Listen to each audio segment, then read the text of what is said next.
Your check engine light came on, your radio stopped working, your throttle response feels off. Your first instinct is to book a mechanic appointment and spend $300 you do not have. But here is what most car owners do not know. Your car has built-in reset procedures. You can do them in your driveway in 15 minutes.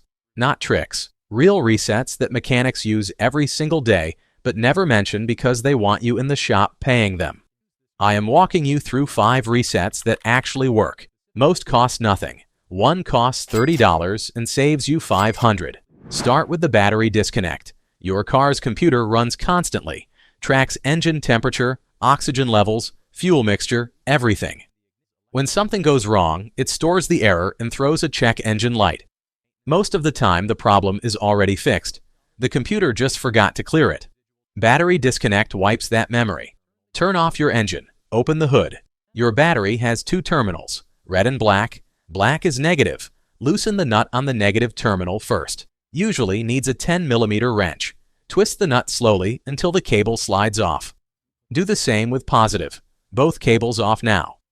Wait exactly 15 minutes, not 10, not 20. The capacitors need time to fully discharge. If you reconnect too fast, it does not work. After 15 minutes, connect positive first, then negative. Start your engine. Check engine light should be gone. This fixes check engine lights from problems you already solved. Rough idle that appeared out of nowhere.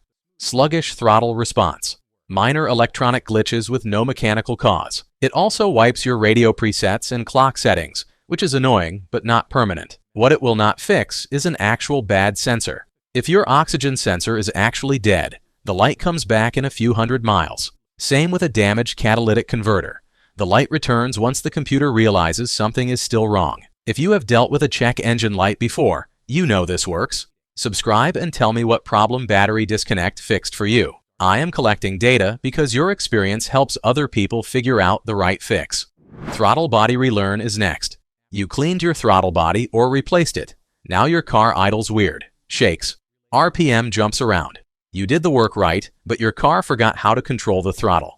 When power cuts off, the computer loses its baseline setting for where the throttle sits when you are not touching the gas. The relearn teaches the computer where that baseline should be. This takes 5 minutes and works every single time if you actually did work on the throttle. Turn the key to on, do not start the engine. Wait 10 seconds. Press the gas pedal slowly all the way down. Hold it for 4 seconds. Release it slowly, taking about 4 seconds to come back up. The speed matters because you are teaching the throttle position sensor its limits. Do this 3 times, 3 slow full-range presses. That is it. Turn the key off. Wait 10 seconds. Start the engine and let it idle for 5 minutes without touching anything.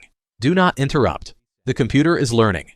After 5 minutes, take the car for a 15-minute drive. Stay under 50 miles per hour. Just cruise. No hard acceleration. When you get back, rough idle is gone. Throttle is smooth. No more shaking.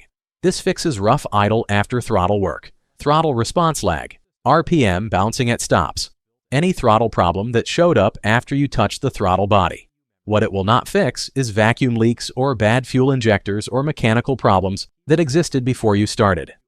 If you have cleaned or replaced your throttle body, subscribe and tell me if this actually fixed your problem. OBD2 scanner comes third. An OBD2 scanner plugs into your car and talks directly to your car's brain, reads what the computer is thinking, shows you exactly what is wrong, then clears it without erasing your radio presets or clock. This is the reset mechanics use most because it works for almost everything. A basic OBD2 scanner costs $30. A good one costs $50. You use it once and it pays for itself. Turn your car off completely. The OBD2 port is under the dashboard on the driver's side, usually to the left of the steering column. Looks like a rectangular slot. Plug it in. It powers on automatically. Turn the key to on without starting the engine. The scanner is communicating with your car's computer now. Navigate to read codes or check codes. The scanner shows every error stored. Write these codes down.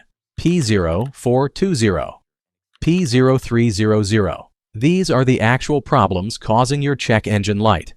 Google them. They tell you exactly what is wrong. P0300 is random misfires. P0420 is catalytic converter. P0128 is thermostat. Once you know what is wrong, you decide. Fix it or clear the code.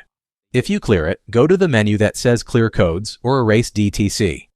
Confirm when it asks. Your check engine light turns off. Drive around for a few minutes. If the light stays off, the problem is actually fixed. If it comes back within a day, the problem still exists. This fixes check engine lights when the problem is actually solved. Diagnostic confusion. Any stored error code. What it does not do is fix the underlying mechanical problem. If the code says oxygen sensor bad, clearing the code does not fix the oxygen sensor, just makes the light disappear temporarily. If you have a check engine light right now, get an OBD2 scanner before you go to a mechanic. The code tells you if it is a $500 problem or a $5 problem. Subscribe and tell me what code your car is throwing. I will tell you exactly what it means. Modern cars have touchscreen systems. You can reset the whole system right from the dashboard. Go to Settings or System Settings on your touchscreen. Look for Restore Factory Settings or System Reset or Reboot. The exact name depends on your car brand, but the concept is the same. Select the Reset option. The system asks for confirmation because it is erasing all your preferences. You lose saved radio stations. You lose Bluetooth pairings. You lose phone contacts, but you also fix frozen screens, unresponsive buttons, Bluetooth that will not connect, navigation that stops responding. The reset takes 2 to 5 minutes. Your car reboots like your phone. After it finishes, the radio is blank. You need to resync your phone to Bluetooth, but the frozen screen works again.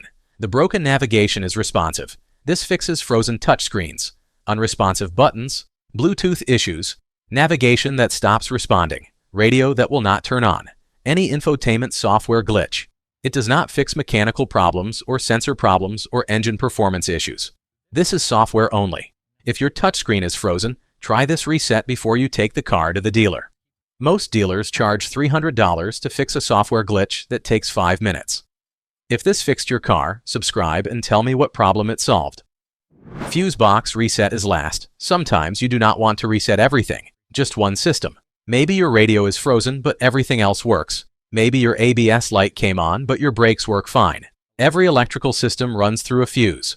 The fuse box has a diagram showing which fuse controls what, either on the fuse box cover or in your owner's manual. Find the fuse for the broken system. Your radio is frozen. Find the radio fuse. Usually a 20 amp fuse that looks like a small plastic box. Use a fuse puller or needle nose pliers to grab it and pull straight out. Do not wiggle, just pull straight. Once it is out, wait exactly 10 minutes. Set a timer. After 10 minutes, push it straight back in. Push until it clicks. The system reboots. The frozen radio works again. This fixes frozen screens on individual systems. Unresponsive buttons on a single component. ABS light resets. Any single system that froze. What it does not fix is actual sensor problems. If the sensor is bad, removing its fuse does not fix the sensor. Start with the OBD2 scanner before you try anything else. It tells you what is actually wrong. Spend $30 and immediately know if your problem costs $5 or $500. If the check engine light comes back after you clear it, the sensor is actually bad. If the light stays off, the scanner paid for itself. Battery disconnect works but loses your radio presets. OBD2 scanner does the same thing without losing your settings. For that reason alone, buy the scanner. Throttle relearn only works if you actually cleaned or replaced the throttle body. Factory reset only works on frozen software problems. Fuse reset only fixes the one system connected to that fuse. Most people need reset number 1 or 3. If you have $30 in 15 minutes, the scanner is the better choice. If you have a check engine light, a frozen touchscreen, or throttle problems after maintenance, one of these 5 resets fixes it. Your car is smart enough to reset itself. You just need to know how to ask it. If this saved you money on a mechanic visit, subscribe because I make videos about car fixes you can do yourself. Drop a comment and tell me which reset you used and what it fixed. Real owner data helps other people figure out their specific problem. Thanks for watching. You just became your own mechanic.